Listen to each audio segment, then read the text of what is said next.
শুরু করছি আমাদের আজকের ভিডিও কনফিউশন ক্লিয়ার সিরিজের আরেকটি টপিক নিয়ে। আজকের টপিক মূল্যবোধ, নৈতিকতা, নৈতিক অবধারণ, নীতিবিদ্যা ও সদ্গুণের মধ্যেকার পার্থক্য। এই টপিকগুলো নিয়ে আমাদের মধ্যে প্রায় একটা কনফিউশন লেগে থাকে, সেটাই এই ভিডিওর মাধ্যমে ক্লিয়ার করা হবে। প্রথমেই এই প্রতিটা শব্দের আমরা সংজ্ঞার মাধ্যমে এগুলার পার্থক্য দেখব, আর শেষে একটা বাস্তব উদাহরণের মাধ্যমে এই শব্দগুলার মধ্যকার পার্থক্য আরো স্পষ্ট করব। চলুন একে একে সংজ্ঞাগুলো দেখে নিই। মূল্যবোধ, যার ইংরেজি প্রতিশব্দ ভ্যালু। মূল্যবোধ হলো মানুষের স্থায়ী বিশ্বাস ও আচরণ পরিচালনাকারী নীতি ও মানদণ্ড, যা সমাজ ও ব্যক্তিকে সুশৃঙ্খল রাখে এবং ভালো মন্দ, ন্যায় অন্যায় ও নৈতিক অনৈতিকতার পার্থক্য বোঝাতে সাহায্য করে। এটি মানুষের জীবনের যাবতীয় পছন্দ অপছন্দ, বিশ্বাস এবং কোনো বিষয়ের গুরুত্ব নির্ধারণের মূল ভিত্তি হিসেবে কাজ করে। ক্ষেত্রভেদে মূল্যবোধের বিভিন্ন রূপ দেখা যায়, যেমন ব্যক্তিগত মূল্যবোধ, সামাজিক মূল্যবোধ, নৈতিক মূল্যবোধ, অর্থনৈতিক মূল্যবোধ, রাজনৈতিক মূল্যবোধ ইত্যাদি। নৈতিকতা, যার ইংরেজি প্রতিশব্দ মোরালিটি। নৈতিক মূল্যবোধের অপর নাম হলো নৈতিকতা, অর্থাৎ এটি মূল্যবোধের একটি অংশ। নৈতিকতা হলো মূল্যবোধেরই একটি সুনির্দিষ্ট ও বিশেষায়িত রূপ, যা মানুষের চরিত্র গঠন এবং তার সঠিক পথে পরিচালনায় প্রধান নিয়ামক হিসেবে কাজ করে। নৈতিকতা হলো একগুচ্ছ অলিখিত বা লিখিত নিয়ম, যা মানুষের বাহ্যিক আচরণকে নিয়ন্ত্রণ করে।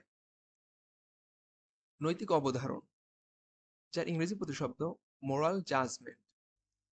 কোনো বিশেষ পরিস্থিতির মুখোমুখি হলে নিজের বিবেক, বুদ্ধি ও নৈতিকতার মানদণ্ডে বিচার করে সেই কাজটি ভালো নাকি মন্দ, ন্যায় নাকি অন্যায়, তা নির্ধারণ করার যে মানসিক সিদ্ধান্ত, তাকে নৈতিক অবধারণ বলে। নীতিবিদ্যা, যার ইংরেজি প্রতিশব্দ এথিক্স। নীতিবিদ্যা হলো দর্শনের একটি তাত্ত্বিক শাখা, যা মানুষের আচরণ এবং নৈতিক নিয়মাবলীর ভালো মন্দ দিকগুলোর পেছনের মূল উৎস, কারণ ও যৌক্তিকতা নিয়ে চুলচেরা বিশ্লেষণ করে। সহজভাবে বললে, মানুষের নৈতিকতাকে যৌক্তিকভাবে বোঝার এক গভীর দার্শনিক প্রচেষ্টাই হলো নীতিবিদ্যা। অনেক সময় নীতিবিদ্যা ও নৈতিকতাকে একইভাবে দেখা হয়।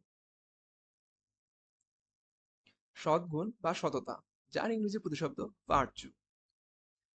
যখন একজন ব্যক্তি এই নৈতিক আদর্শগুলোকে, মূল্যবোধ, নৈতিকতা, নৈতিক অবধারণ ইত্যাদিকে নিজের চরিত্রের অবিচ্ছেদ্য অংশ করে নেয় এবং প্রতিনিয়ত অভ্যাসের মাধ্যমে তা কাজে রূপান্তর করে, তখন তার চরিত্রের সেই ইতিবাচক বৈশিষ্ট্যগুলোকে সদ্গুণ বা সততা বলা হয়। সুতরাং সদ্গুণ হলো কোনো ব্যক্তির চরিত্রের স্থায়ী, প্রশংসনীয় ও মহৎ বৈশিষ্ট্য, যা তাকে প্রতিনিয়ত স্বতঃস্ফূর্তভাবে ভালো কাজ করতে উদ্বুদ্ধ করে। এখন আমরা একটি বাস্তব উদাহরণের সাহায্যে ধারণাগুলোর পারস্পরিক সম্পর্ক আরো স্পষ্ট করব, আর পার্থক্যগুলো এর মাধ্যমে আরো স্পষ্ট হয়ে উঠবে। হুম মনে করুন আপনি একজন সরকারি চাকরিজীবী এবং কর্মক্ষেত্রে কেউ আপনাকে মোটা অঙ্কের ঘুষের প্রস্তাব দিল। এই পরিস্থিতিতে এইগুলা যেভাবে কাজ করবে: প্রথমে মূল্যবোধ। অবৈধ উপার্জনের চেয়ে সততা ও সম্মানের সাথে বেঁচে থাকা অনেক ভালো। আমার জীবনের এই মৌলিক ধারণাই হলো মূল্যবোধ। নৈতিকতা, ঘুষ নেয়া একটি দণ্ডনীয় সামাজিক ও আইনি অপরাধ।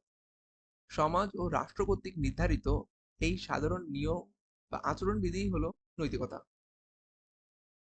নৈতিক অবধারণ, ঘুষের টাকাটা সামনে দেখে আমার বিবেক ও বুদ্ধির দেয়া সিদ্ধান্ত বা রায়, যেমন এই টাকাটি ফিরিয়ে দিয়ে ফাইলটি নিয়ম মাফিক সই করাই এখনকার একটি মাত্র সঠিক কাজ। নীতিবিদ্যা, বাসায় ফিরে আমার এই যৌক্তিক ও তাত্ত্বিক চিন্তা, যেমন আমি কেন এই টাকাটা নিতে মানা করলাম, কারণ ঘুষ নেওয়া খারাপ এবং এটি কিভাবে পুরো প্রশাসনকে ধ্বংস করে দেয় সেটা সম্পর্কে ভাবা। সদ্গুণ: দীর্ঘ 20 বছরের চাকরি জীবনে সব প্রলোভনের মুখেও সৎ থাকা এবং ঘুষের টাকা বারবার দিতে মানা করাই হলো স্থায়ী চারিত্রিক অভ্যাস, যা হলো সদ্গুণ। আশা করি আপনাদের কাছে এই বিষয়গুলো ক্লিয়ার হয়েছে। শীঘ্রই আমাদের প্রকাশনী থেকে সুষম নৈতিকতা, মূল্যবোধ ও সুশাসন বইটি আসছে। আজকের মতো এখানেই শেষ করছি।